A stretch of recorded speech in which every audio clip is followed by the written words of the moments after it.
So thank you all for coming to today's Talk Tuesday. I'm going to talk to you guys today about youth and nicotine, the risks of vaping and addiction. And for those of you who don't know me, I'm Dr. Amema Ataya, ASD school physician. So this is a picture of an ad in a very popular vape store that you can come across in lots of malls in Dubai. And I just want you to take a look at that motto. Smoking is a habit, vaping is a lifestyle.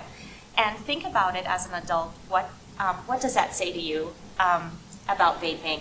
And then also try to look at it from the lens of an 11-year-old or a 12-year-old, with all these geometric designs and fun colors, different flavors to go, and how it is very appealing for someone who may be curious, a little impulsive, their brain is still under construction, and this looks really cool and maybe something that they might be very curious to want to try.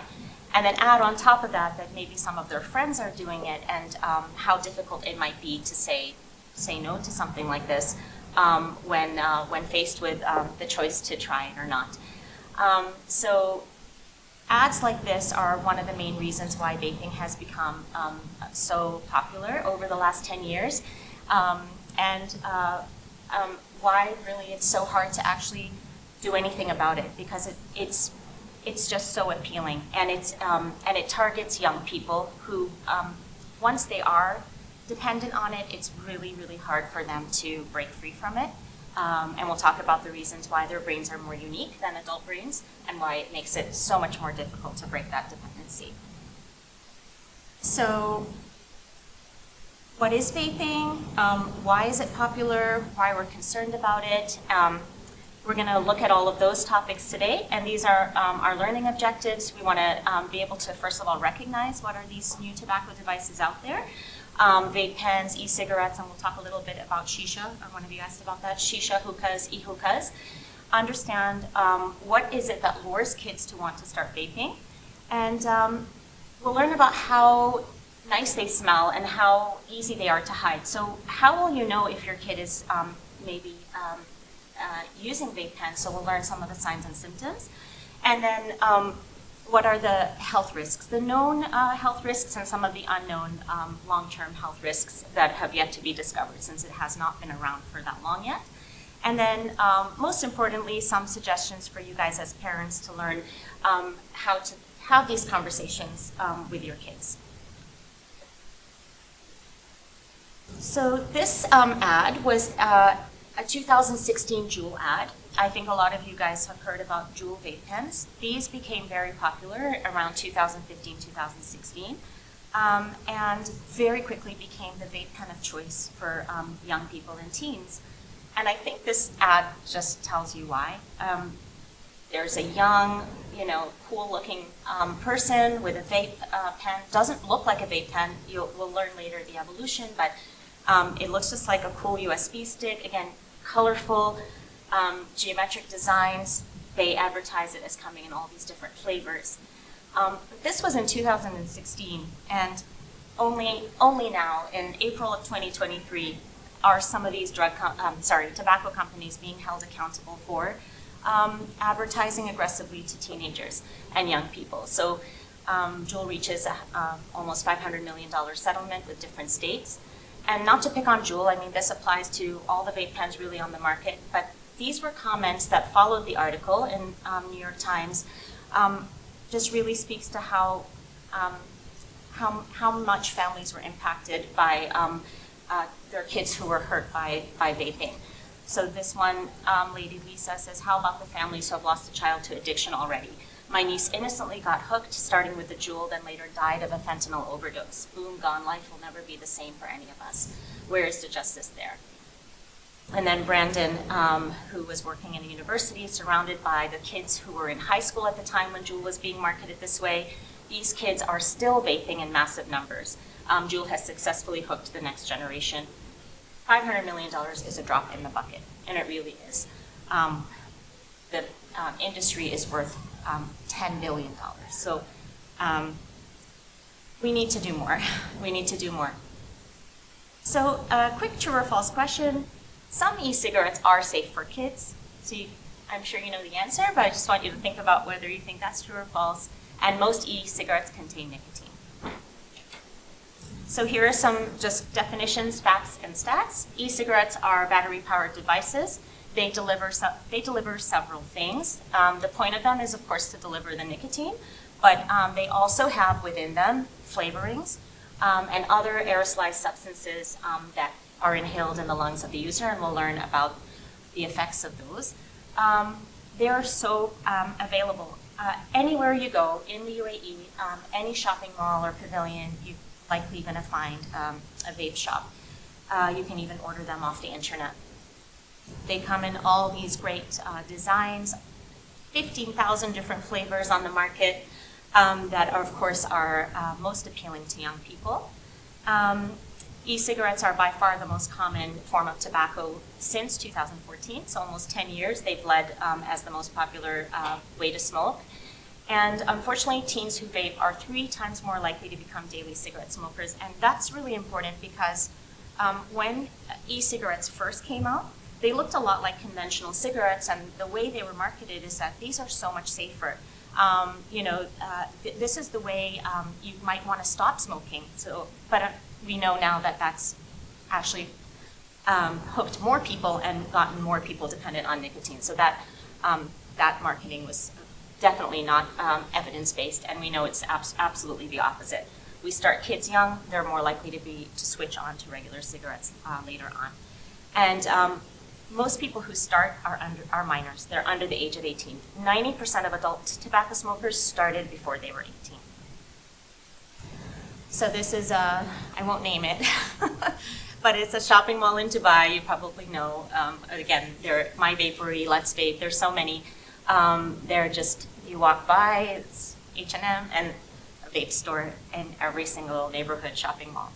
So it's important that we understand what's out there, because this is having it this accessible and this available to our kids. It's a problem we need to be aware of. Now again, I don't have statistics specific to the UAE, but in my little bit of research at ASD, and I only did some history taking in high school students, I would say it's roughly the same. I never asked middle school students, I really don't know, but I think that the numbers are probably very similar around the world, that about 2.5 million middle school and high school students in the US use e-cigarettes, so 3.3% of middle school and 14%. So the number I got was about 15% of grade 12 students. This was 3 years ago, though, before COVID, and those numbers actually were a little bit higher than they are right now. But that's a big number. So in America, that's 2 million high school students who have used e-cigarettes in the last 30 days. And more than 1 in 4, if they vape every day. And almost all of them enjoy the flavors. So 85% of kids who vape use flavors. And then we talked about the most popular ones are the easy to use, easy to get rid of disposables. And we'll learn about the disposable devices. They really are very fun looking. They are very appealing to young people for various reasons. 55% of teens who vape choose the disposables. And then the second most popular are the pre-filled refillable pods. Like, for example, the Juul Pen or Sorin or Simpo, which we'll talk about. Those are like what we refer to as 4th generation e-cigarettes. The most popular brands are the Puff Bar, Vuse, Hyde, and Smock. One thing just to keep in mind when we talk about one of the risks of starting on vape pens is that it can very quickly lead to mixing other drugs within it. Marijuana vaping in the US has increased by 58% in just 1 year, because that's a popular way to deliver. To deliver drugs like marijuana, fentanyl is to mix them in within a vape pen in that pod. So a little reservoir, and you can mix other things with it. And of course, those are complicate the health risks dramatically. So what about the UAE and what's legal? The age might be actually 21. I'm still not 100% clear on this. I've been asking a lot of people, even lawyers, to help me understand it. But I can tell you for sure it's 18 and under, it is illegal. there are specific tobacco rules for under 18-year-olds or minors. You are not, if you are caught smoking or vaping in the UAE, it's technically illegal. And it certainly is illegal to sell e-cigarettes or tobacco, any form of tobacco, to anyone under the age of 18. You're, in general, whether you're an adult or otherwise, you are not supposed to vape or smoke in any public places like malls, beaches, and certainly in educational institutions like schools or universities, in mosques or churches or any places of worship, or in any healthcare facilities. And UAE is trying to reduce marketing to teens. And so recently the Ministry of Health collaborated with the Telecommunications Authority to try to block any websites that are advertising or promoting e-cigarettes. But honestly, despite that, I just went and Google search and I got a plethora of places I could buy a vape pen. And it didn't know I was an adult and didn't ask me. So kids very easily can go on the web and access these things. So what are ASD's policies around vaping? This is straight out of the middle school handbook. So you have a middle schooler.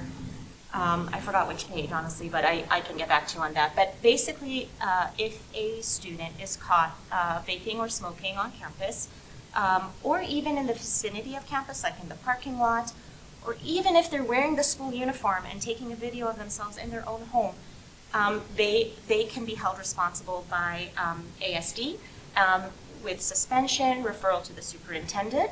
And these consequences are important for us to not just know as parents, but also to make sure our kids are aware of, that the school takes it very, very seriously. And again, any off-campus school-sponsored event or trip, like a Week Without Walls trip, it applies even in another country if they're on a school-sponsored trip. High school is even a more serious infraction. It's an automatic suspension for 3 to 5 days, referral to the principal, the counselor, and these ones are really important, I think, for our high school students to know and their parents, that there are some other very, let's say, very difficult consequences that might actually ruin their future for many of them. Maybe it's their dream school they can't get into because of something like this, because it can get reported to colleges, and if this is, especially if it's a repeat offense, they can have re-enrollment denial. So it has significant consequences that we should know about. And sorry, it's not just vape pens, it applies to any illicit drugs, alcohol as well. So let's learn about vape pens. It's important to know all the different vape pens or vape devices out there. They're, in general, we can call them a vape pen or a vape device. Juul, I just mentioned it, although it's just one particular brand, it was the most popular for so many years that people referred to it as juuling. And if you just vaped, even if you weren't using a Juul, it was that popular. So some people still refer to any vape device as a Juul. Electronic nicotine delivery systems, AMs, personal vaporizers, e-cigars, e-hookahs, pod systems, and cigalecs. So people can refer to them, and they can look like many different things. And we'll go through the journey of the evolution of e-cigarettes so you can kind of appreciate how advertising and the tobacco companies have really evolved over time and very quickly to figure out what it was that people, the consumers, seem to like. And we'll see how we kind of evolved from this traditional looking conventional cigarette to something that really doesn't look like a cigarette at all. Now we're in the 4th generation vape devices. So here's your 1st generation e-cigarette. It just had 1 volt, a battery that had a fixed low voltage, and it looked very much like a conventional cigarette. Then it evolved into this, where you could fill up a reservoir with 1 type of strength of nicotine liquid. So e-liquid is contains nicotine for sure. It also can have flavorings in it and other chemicals that become aerosolized when you heat up the liquid with the battery. And so it delivers 1 intensity, you can say, and 1 flavor.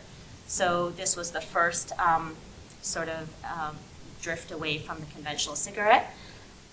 And then it got fancier where you could actually customize your own vape pen and have different intensities of hits in that same vape pen. So you could decide to change the heating level, change the voltage of the battery, and you could see what your choice was that day by looking at like a little digital readout on the vape pen. And you could, this was really appealing to young people because it's like, oh, I have my own personal device that is tailored just for me. So these were very popular, the Volcano and Apollo. Even, I think till today, a lot of people still like those. And then these are the ones that I think are the hardest to recognize really as vape pens. They look almost like flash drives, like the Juul. This one is called Sorin Simpo. They tend to come in really nice rainbow colors, and they almost all are associated with choices of flavors.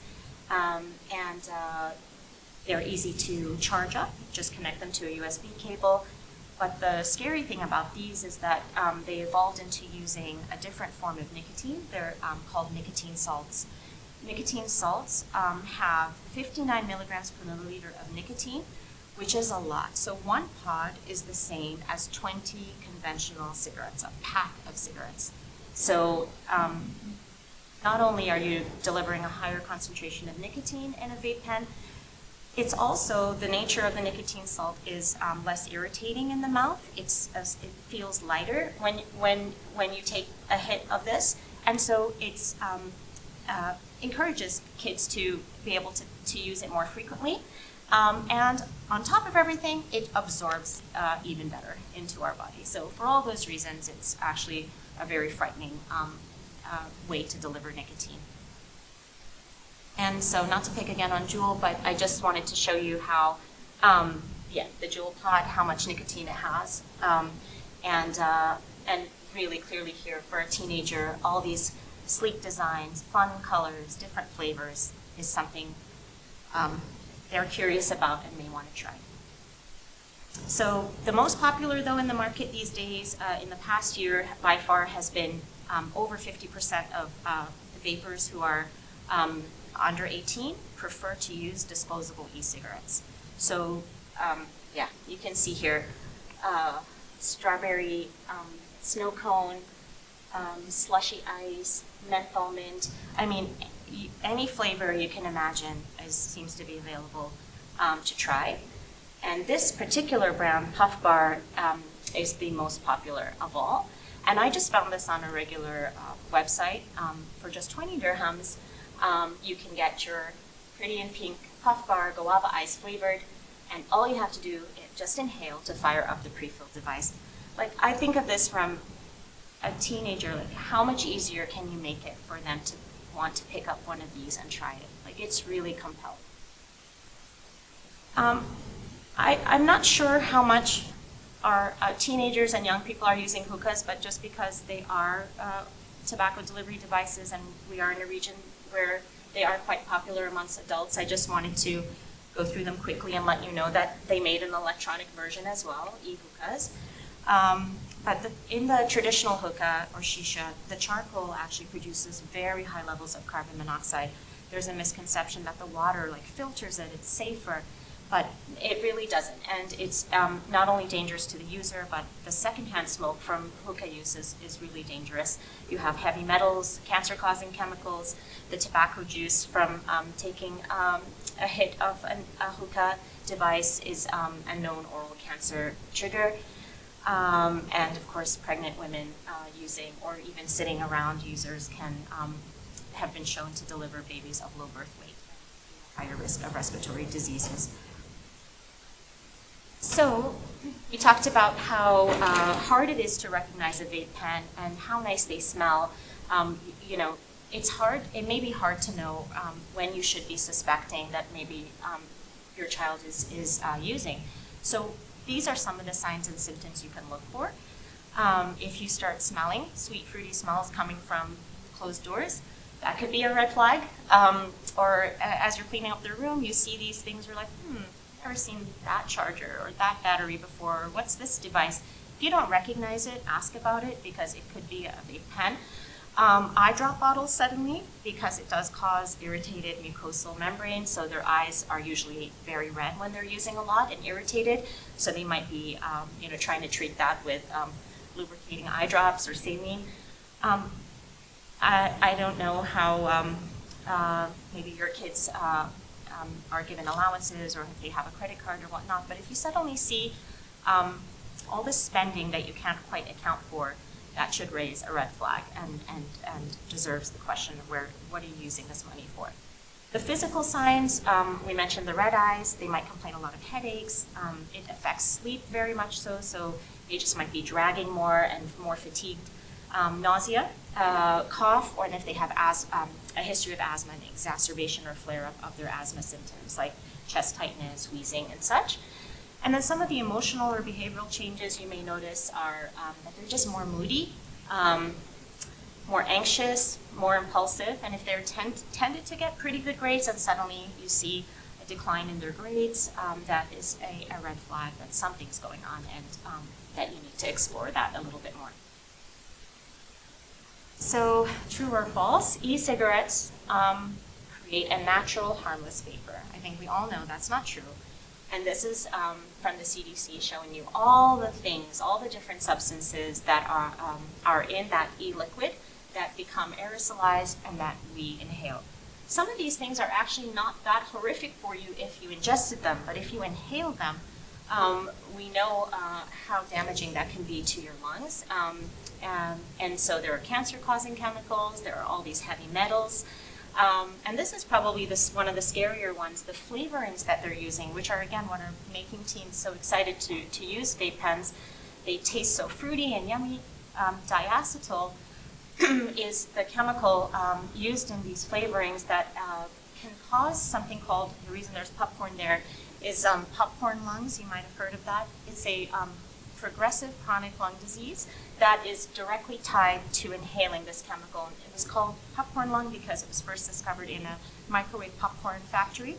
The workers there were coming down with what's called, the medical word is bronchiolitis obliterans, but they started referring to it as popcorn lung. So it's like this severe progressive lung damage linked to the effect of this particular chemical, which is what the kids are inhaling when they vape.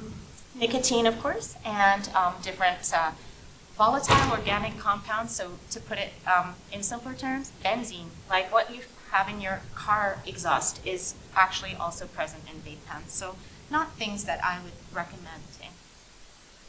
So e-cigarettes are dangerous. We talked about the nicotine, the ultrafine particles. Those are things we still don't even know what they do.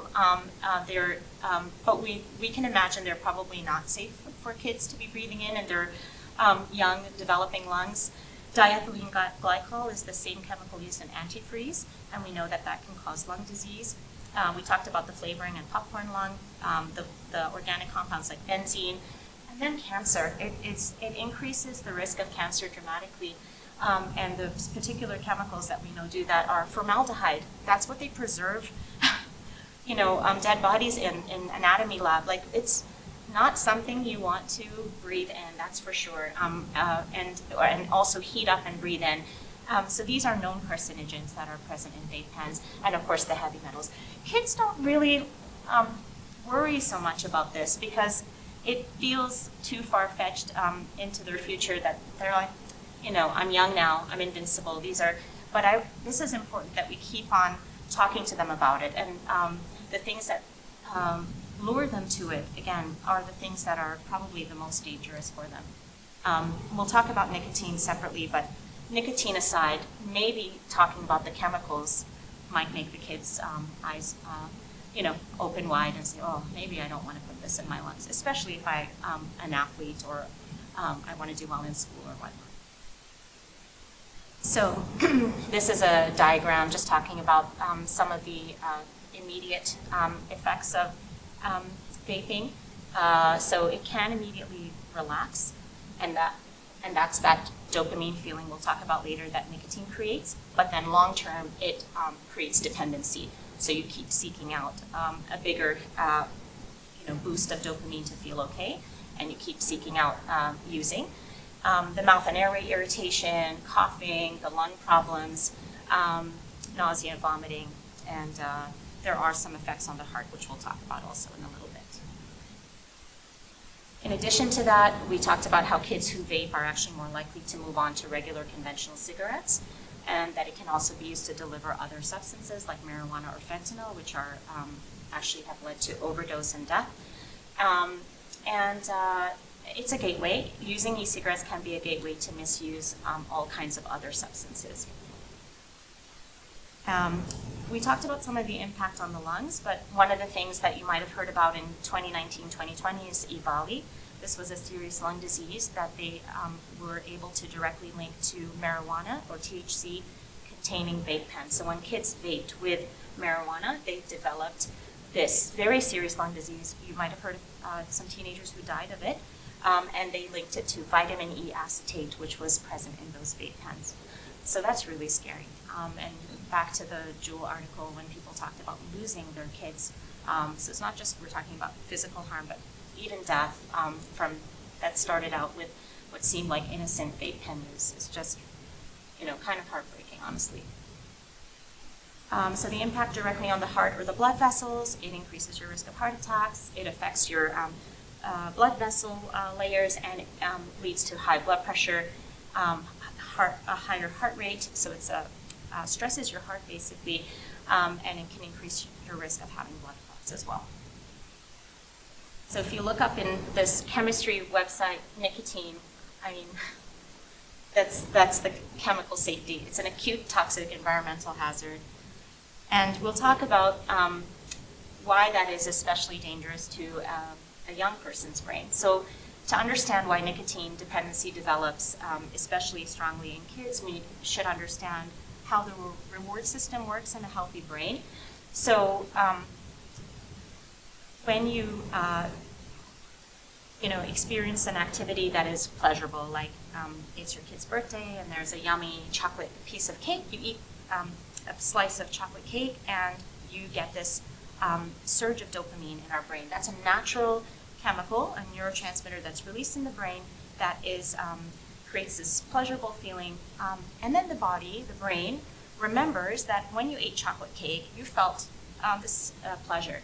And so these hard wires connections start to get built between the experience or the activity and this pleasurable feeling. The thing that happens with nicotine is it's a chemical that actually crosses into the brain, crosses over the blood-brain barrier, gets into the brain, and makes the body dump a lot of dopamine.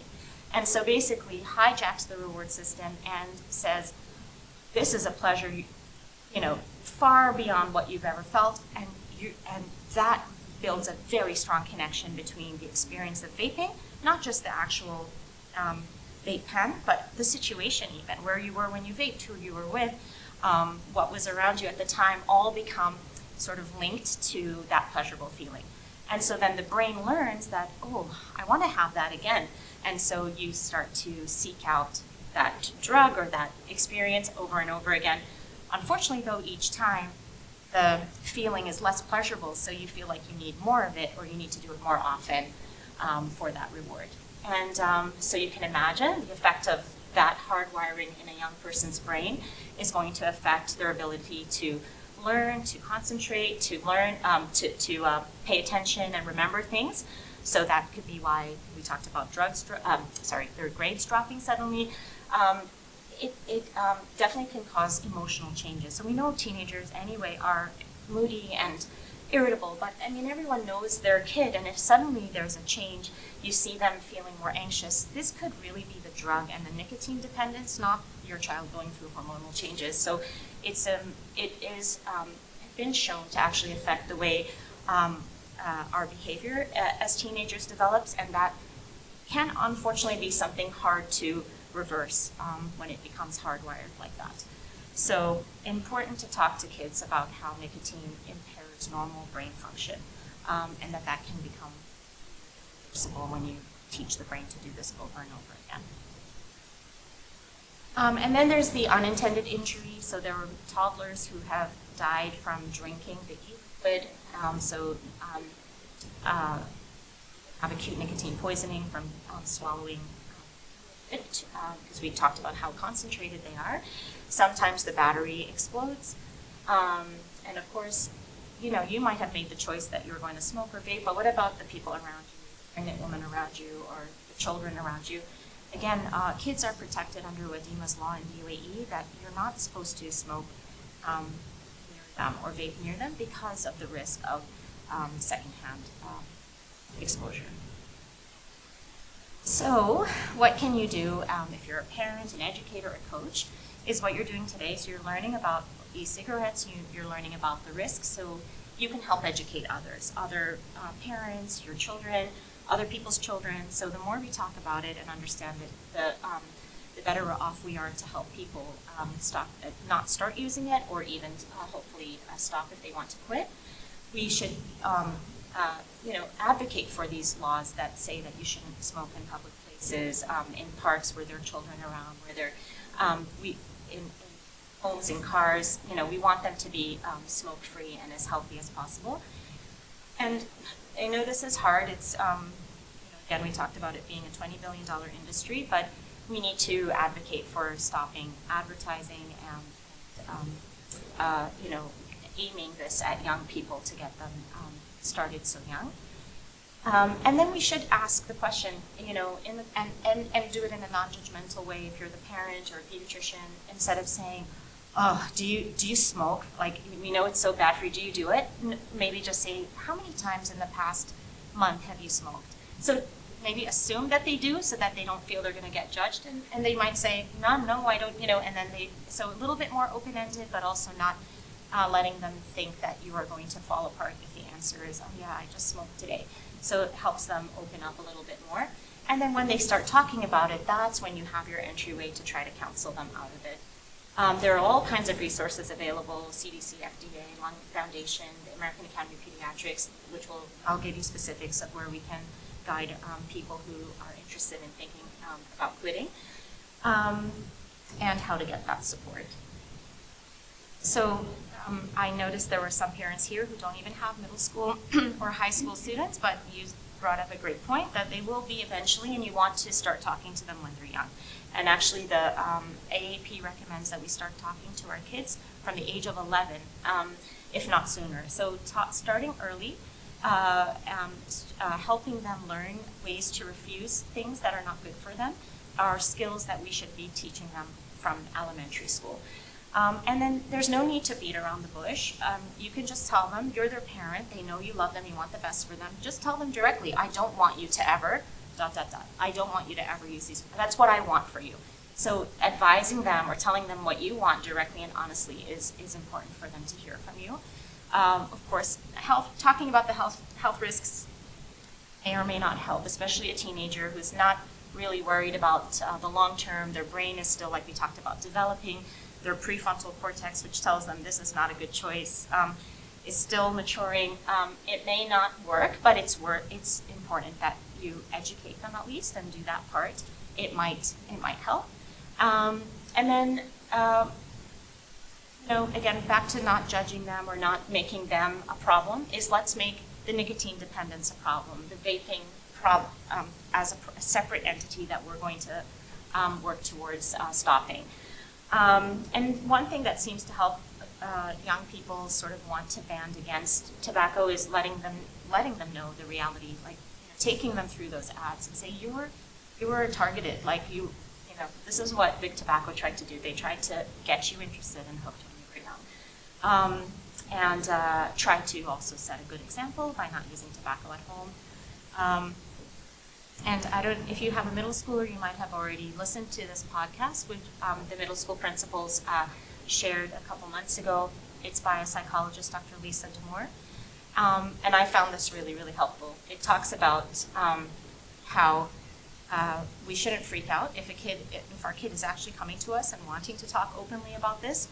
Just to try to take a step back, listen calmly, listen empathetically, and remember at this point that they're talking to you, they probably can't help it. They're already possibly dependent and thinking about it all the time. So let's not waste time about why did you start it, which friends are you hanging out with, how could you do something like this? That's kind of a waste of time. It's really more like, okay, so we have this vaping problem. Let's see how we can get you the support you need to help you away from it, to help you stop it. So you join forces with your kid versus fighting with your child. So this is from the American Academy of Pediatrics. It's really geared more towards health professionals, but just I think it's important to know about some of the policies that came out of fighting this problem of vaping. So ACT stands for Ask, Counsel, and Treat. We should be screening all young people from 11 years and up, asking them, do you use, and again, if you say Juul, then they might say, no, I don't. And if you stop there, you might say, oh yeah, they're not using, but you need to know all the different types of vapes in the market, because they might say, I don't Juul, but I, hookah or whatever. So you want to keep the questions open. Say, do you use any kind of tobacco like Simpo? So, and if you know the lingo, puff bars, it helps them feel like they can talk to you because you know what's out there. Advise them to quit, again, when they hear it from their doctor, when they hear it from their parent who cares about them, and you say, I advise you to quit, I would like for you to quit. It can go a long way. So you have to do that piece. And then the hard part of how are we going to connect you with the people who will help you stop and can follow up and see how you're doing and monitor that progress. Because it's not easy once you, especially once that dependency has developed. So I liked this because I feel like it gives kids hope that it's not too late to stop ever. So within 20 minutes, your heart rate and blood pressure comes down to a healthy level. Within 12 hours, so still within a day, your carbon monoxide levels will come back to normal. In less than a year, the lung repair will have happened, and so the coughing, the shortness of breath, the fatigue resolve. In a year, you'll have your senses of taste and smell back to normal. In 2 to 5 years, your risk of stroke goes back to a normal, healthy level. And in 10 years, your increased risk of cancer goes back to a healthy level. So I just think this kind of gives them that more immediate and longer term hope of the benefits of stopping.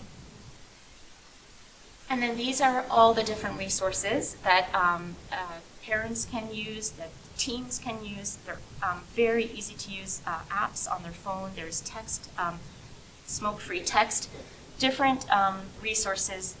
Once a child says, I want to stop and I need help, they'll help them design their quit plan and monitor the progress and all of this. So become a smoke-free teen. Well, I think we'll share this later, but I like this one the best. I think it's very customizable. It helps a student tailor-make their plan. And actually, it can work for an adult as well, because it really is the same basics of when you decide to quit, what are the things that will help make that successful.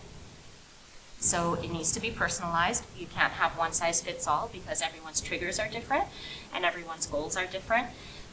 It's important to choose a quit date. If you just say, oh, tomorrow or next week or after this, it will never come. So you together with your doctor, with your behavioral or your psychologist or whatever, or your parent, you choose that date that you've decided we're going to quit. And then one of the things that really helps teens stay on target, or all people really, is to know what their triggers are and make sure they also avoid the trigger places. So we talked about how maybe when this person started vaping, they always did it with this particular group of kids in this particular, bowling alley. Don't go there, because that might make you start craving to start again. And then there are going to be times when people are at a low, they're feeling stressed, and they're going to be tempted to need that immediate relaxation that the vape experience gives them. And so give them something concrete that they should do in that situation when they feel they're at that low and they need help. So this is who you can call. This is how we can help distract you when you're craving a hit.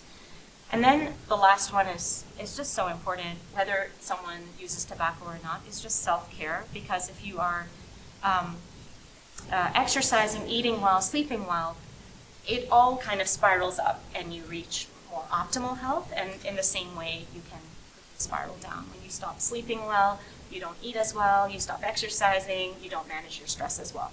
And you're more likely to resort to quick fixes like a hit of a vape pen, because that calms me down in the moment. It's a coping mechanism that's not healthy. So self-care maybe should have been at the top. So these are some, this is in the Smoke-Free app. These are some reasons that you can present. I mean, first you can ask your child, like, what are the reasons that you may want to quit? He or she might say, well, you know, I want to be a soccer player and I don't feel like I can run the way I used to. It's affecting my health. I want to feel like myself again. I want to get into my dream school, my dream program. I want to have a better future. Whatever it is that speaks to them, they can identify those reasons for wanting to quit. So basically, these were the learning objectives that we started with, so just want to review them. I think that by the end of the talk, you guys could easily recognize all the new tobacco products out there. We know that it's mainly flavorings and fun advertising that really lures kids to vape, but also the use of these highly addictive nicotine salts are quite dangerous and get kids hooked very early.